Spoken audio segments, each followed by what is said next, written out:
Hi, my name is Niina and you're listening Together Through the Storms podcast. Welcome to the journey with me.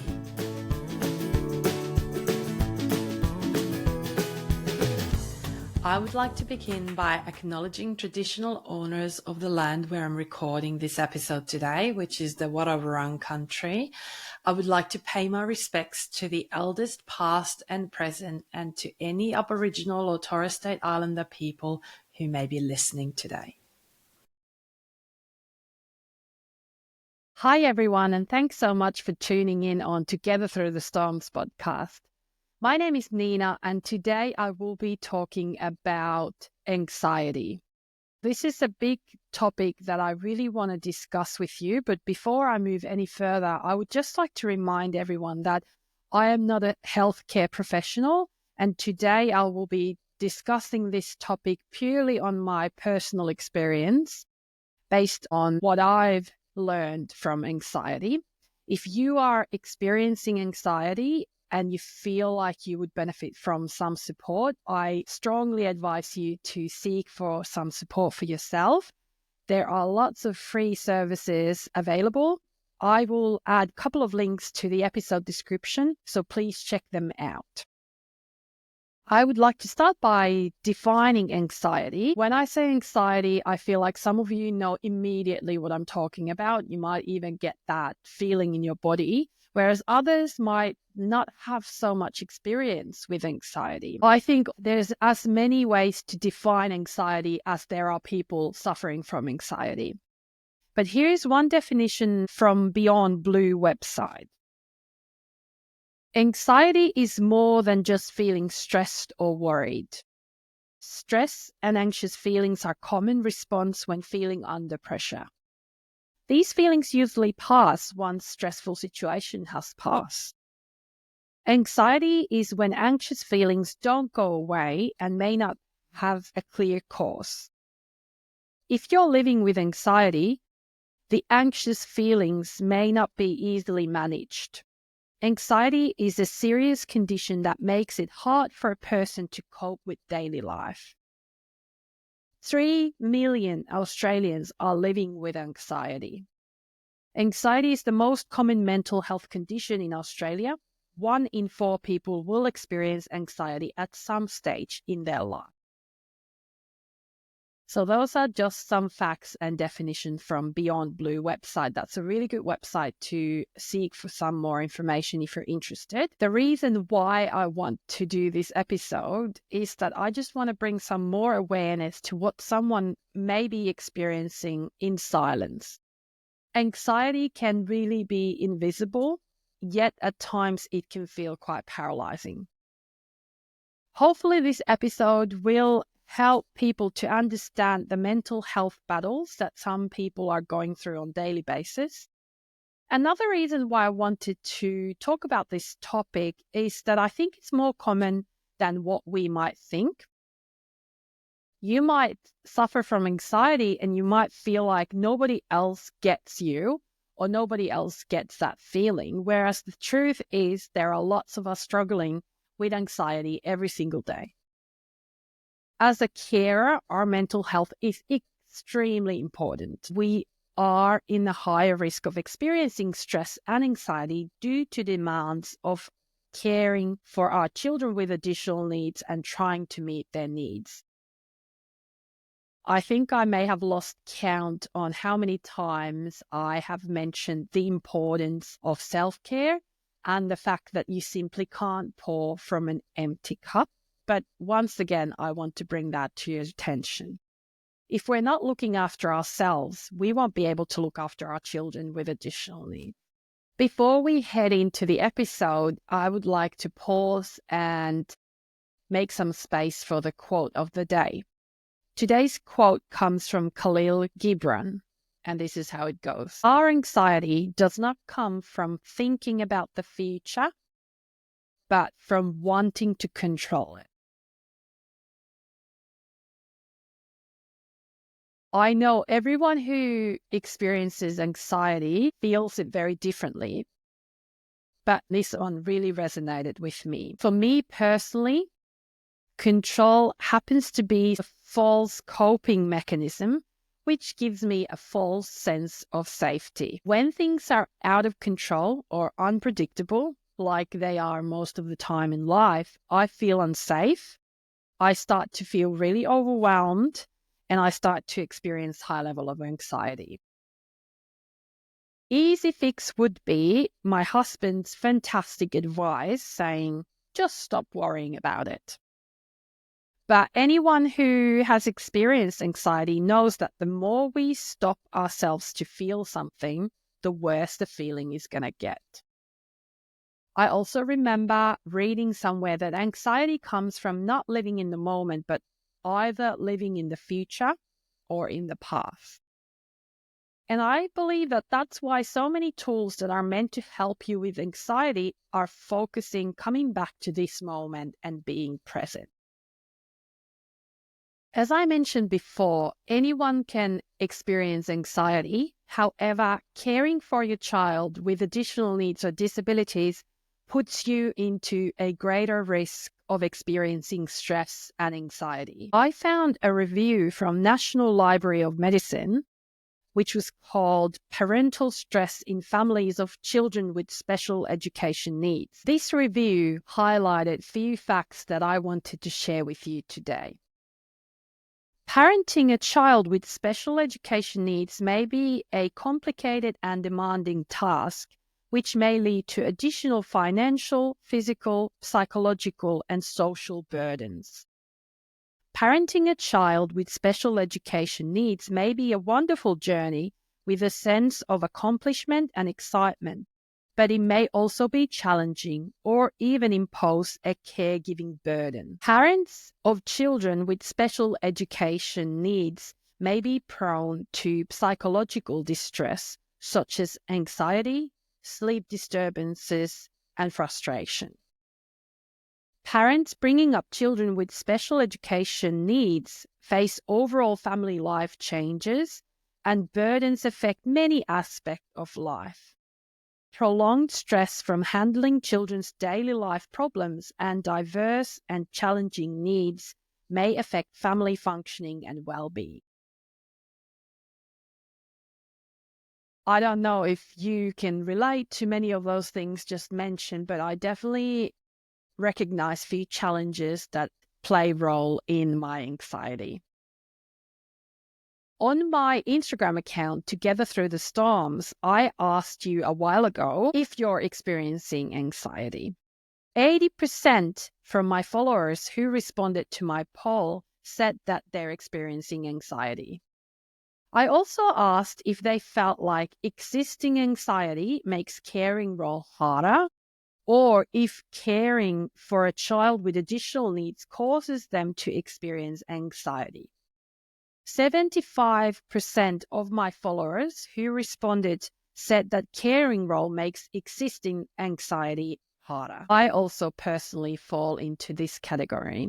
And I thought next I would share a little bit about my own anxiety and how it looks like for me. I simply can't remember a time when I didn't experience anxiety, because anxiety is present for me every single day. I can honestly say that I have experienced anxiety as long as I can remember. However, only quite recently, I have been able to put a finger on this emotion and start to make connections between the emotion called anxiety and the way I am physically and emotionally feeling. It really has been one of those aha moments. I'm sure if you've seen the movie Inside Out, you might know what I'm talking about, but it's almost like I've been able to finally put a face into anxiety, just visibly see it. I might wake up in the morning and straight away recognize and name the feeling I'm feeling anxious. To get to this point, it has required a lot of work with myself, growth and healing, and I'm still learning. Learning to recognize and name anxiety has helped me enormously in accepting anxiety instead of fighting it. Now I kind of see anxiety as almost a old friend. It's there. I look at it with more kindness rather than urge to get rid of it. Finding acceptance has really helped me to realize that anxiety actually is part of me and it doesn't have to completely paralyze me or take over control. I can live side by side with the anxiety and still function. I feel that once I've started to recognize and name my anxiety, I have been able to better start exploring what helps me when feeling anxiety. For me personally, mornings and evenings are the most challenging time. Doing nothing and resting feels absolutely impossible for me and causes high level of anxiety. Over time, I have been able to identify some potential triggers that may cause me anxiety more than others. One of them is being unpredictability. If there's a sudden change, for example, to a plan or to a schedule, that makes me feel anxious. If my calendar is too full, I start to feel really overwhelmed, and that brings in a huge wave of anxiety. It almost feels like I possibly can't get through all of that. I'm also great at creating some scenarios in my head and see a problem where there isn't even a problem. I am master at overthinking. Not sure if anyone else can relate to that. I'm also great at creating potential explanation of something that has happened, catastrophic type of thinking. When I manage to tap out from that mindset and almost look myself and thoughts from bird perspective, it kind of makes me laugh. Did I just really think that? One big trigger for me is to see mess, clutter, and disorganization everywhere. Especially if I'm already feeling anxious and then seeing mess and clutter around me, it just tips me over the edge. That's when I often start something called crazy cleaning. Now, I don't know if this sounds familiar to you or you might just think I'm crazy, but I start throwing things into bin, like odd socks, piece of toy where the rest is nowhere to be found, kids recycling artwork, half-empty cans or bags in the fridge. My solution to deal with the anxiety that arises from this is to throw things in the bin. Perhaps it's not the best strategy, but it's definitely a very powerful one. I guess in a way, doing what I call crazy cleaning and throwing things in the bin gives me back some sense of control, feeling of predictability, taking action, and seeing my environment becoming more organized when inside my head I feel so chaotic. When my girls were very young and we were going through a very challenging period of lots of surgeries, the uncertainty around everything just threw me into a really dark place. There was a lot of anxiety around the fact that I had no control of what was happening around me. Do you remember how I told you about my false coping mechanism, which is being in control? Well, in that situation, like I said, I had zero control over what was happening. The only thing I could do was to surrender to the situation.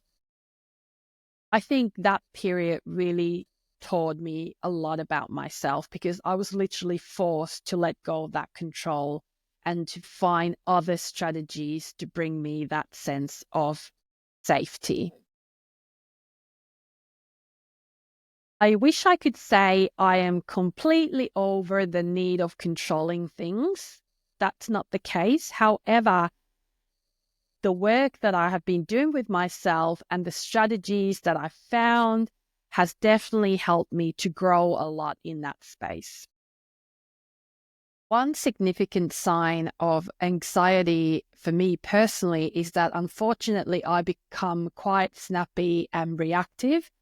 And that's definitely something that I'm not proud of and something that I want to learn away from. But also, I see it as kind of like alarm bells. So when I start to see those behaviors, that's kind of a big reflection time for myself that probably I haven't looked after myself the way I should have and I could have. And it's time to put in the place those strategies that help me. However, ideally, I don't want to get to that point where I'm feeling so anxious that people around me are seeing the impact of the anxiety in me. I have also learned, and I'm still constantly learning about, is that I use self-care strategies to prevent anxiety. So I am not anymore only responding to existing anxiety, but I have tools to better look after myself to prevent the anxiety from happening, least as frequently or as severe. So basically, if I'd had to summarize that, I would say the more self-care I do, the less I have to treat my anxiety. These days, my motto is that I do something nice for myself every single day, no matter how small, and I make sure that I look after myself every day. That is non-negotiable for me. Next, I thought I would share with you some strategies that I have learned that are beneficial for me when I'm either trying to prevent anxiety from happening or trying to manage it. Now, I want to remind that the strategies that I'm sharing with you might not work for you. So make sure that you listen to yourself. It might take some time for you to explore and find those strategies that best help you to prevent and to relieve anxiety that you're experiencing. It has taken me years to get to this point where I can actually identify what helps me to release my anxiety. I feel like I have discussed so much about self-care strategies, and I feel like I simply can't highlight them enough. For me, ensuring that I look after myself means that to a certain extent I can prevent anxiety from happening, or at least I can manage the frequency and the severity of the anxiety. As I mentioned before, for me personally, evenings and mornings are the most challenging time, especially mornings. My girls wake up really early and often also very grumpy. So it kind of sets the whole mood a bit wrong right from the start. I have noticed a huge difference in if I manage to give myself even just 2 minutes before I'm thrown into the chaos. Those 2 minutes I might use for breathing, I might use them for dancing. It doesn't really matter what I'm doing.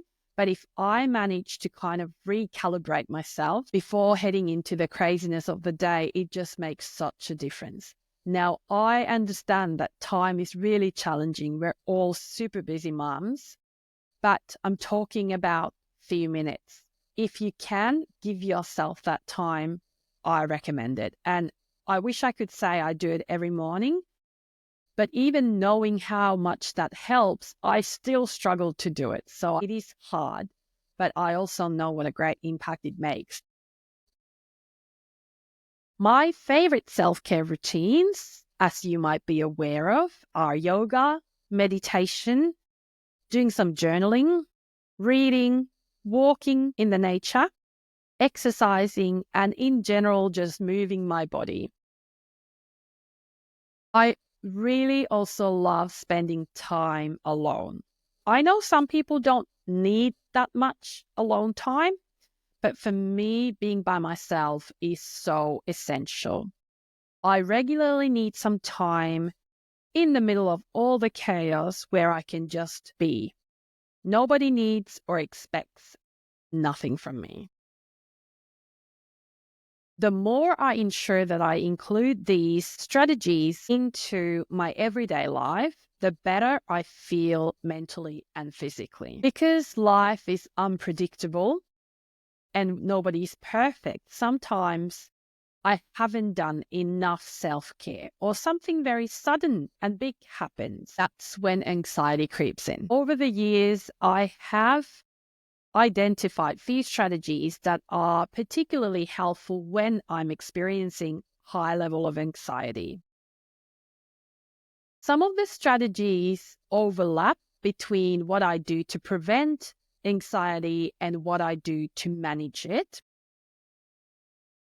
For me, these overlapping strategies are, for example, moving my body works either preventative or managing stage. Moving my body could mean exercising, doing yoga, walk in the nature. But the funny thing is, at the same time, I often try to find excuses to avoid moving my body. I don't know if anyone else can relate to this, but my mind is actually making up excuses, although my body knows that it would help me. Sometimes I feel beneficial to do a workout where I can get my heart rate as high as possible and really force the feeling of anxiety out of my system. Whereas other times I might need more gentle approach, such as yoga, meditation, breathing exercises. I think in order to recognize what you need, it really requires an opportunity for you to tune in with your body and to scan how you're currently feeling and really ask yourself what you need right now in order to feel better. Sometimes it's really hard to know, but I feel like I'm getting better at it. Recently, I have also realized what an absolutely empowering impact music has on me. And sometimes to release anxiety, I need to listen to some Finnish music. So as I may have shared before, I come from Finland and I don't often get to connect with Finnish language. And I think listening to Finnish music really makes me to connect with my most authentic self. And that helps me to release anxiety. But music in general holds such a power to make us feel better. Recently, I have discovered a new strategy, which is deep pressure. That works really well when I'm feeling extremely anxious. This has become a little bit of a joke between my husband and myself.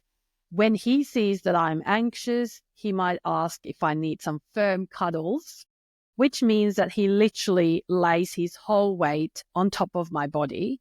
And that is something really relieving for me to experience that weight on me. As I realized this, I have also bought myself a weighted blanket and I really love it.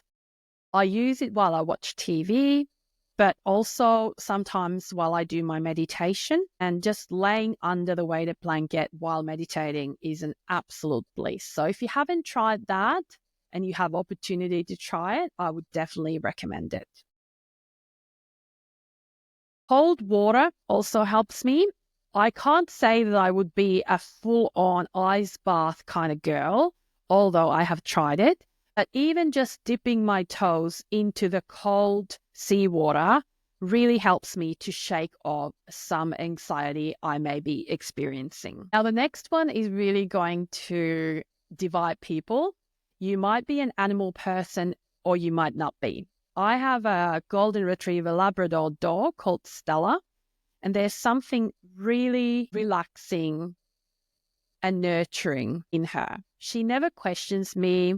She doesn't want much from me. As an exchange, she offers calmness. Now, if you are an animal person, you probably know what I'm talking about. Next one might sound a little bit crazy, but I've also discovered that one of the best ways to very quickly shake off some of the anxiety is to dance alone like nobody's watching.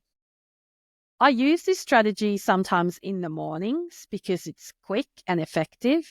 I listen to my favorite song from my headphones, sometimes even in the darkness when everyone else is sleeping, and I just do the worst dance moves ever. I don't even care.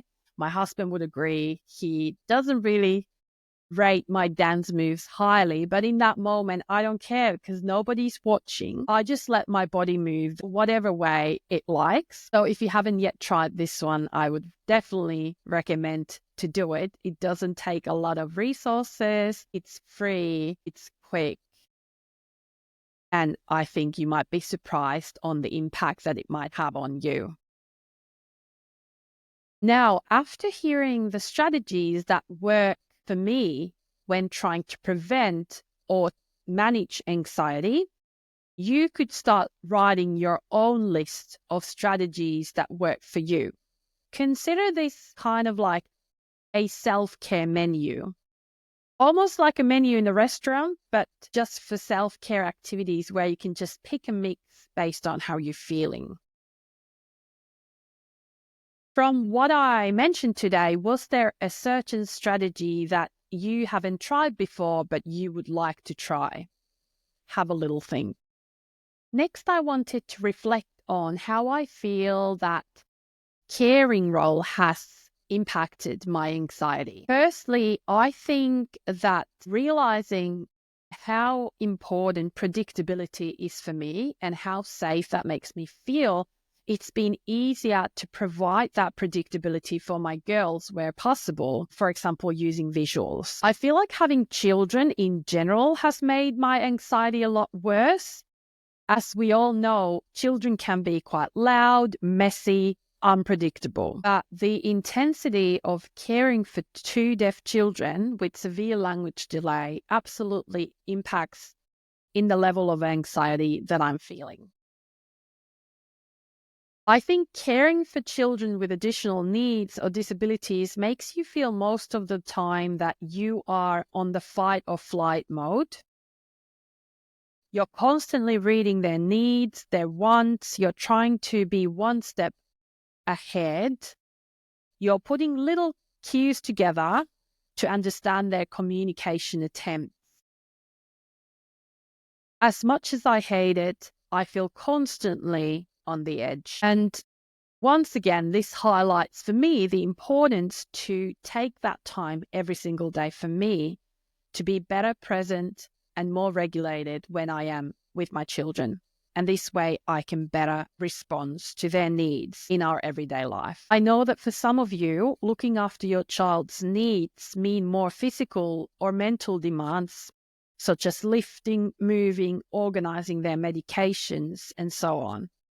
It would be almost strange if these high demanding responsibilities wouldn't make you feel stressed or anxious. I think the question is, how can we learn to manage that high level of stress and anxiety that caring for a child or children with additional needs or disabilities causes us? How could we start exploring some strategies that are particularly beneficial for us? And how can we organize time, even if it's just short amount of time every day, where we can be present for ourselves and connect with ourselves? This might feel like impossible task to manage, yet it is essential. And I think it's just learning to rethink what self-care can look like and feel like. In today's episode, I have been sharing some strategies that I have found helpful for myself when managing anxiety. However, I also want to acknowledge that sometimes treating anxiety requires more professional approach. I can't encourage you enough to seek for some support for yourself if you feel like you need it. There's lots of free services available that can guide you into the right direction. Also, talking to your GP is a great option if you feel like managing anxiety all by yourself is getting very challenging. I have shared with you before in some of my previous episodes that I am regularly seeing a counselor for myself, and that has been very helpful in terms of managing my anxiety. We hardly ever talk about anxiety with my counselor, but I feel like it's more around learning to know myself. And the better I know myself, the better I can recognize how I feel, and I will develop good coping strategies to manage my anxiety. Also, consider self-care as kind of your toolbox. You might add some tools in there as to learn more about yourself, and sometimes you're letting some tools go because they're no longer working. It's constantly revolving. One thing that I really want to highlight and mention is that you deserve rest. Please remember that. Also, you are worthy of doing things that make you feel happy and content. It's not selfish, it's essential. Thank you so much for listening to today's episode about anxiety. If you would like to share this episode with someone who may be experiencing anxiety and might benefit from hearing some strategies and definition around it, feel free to share this episode with a friend.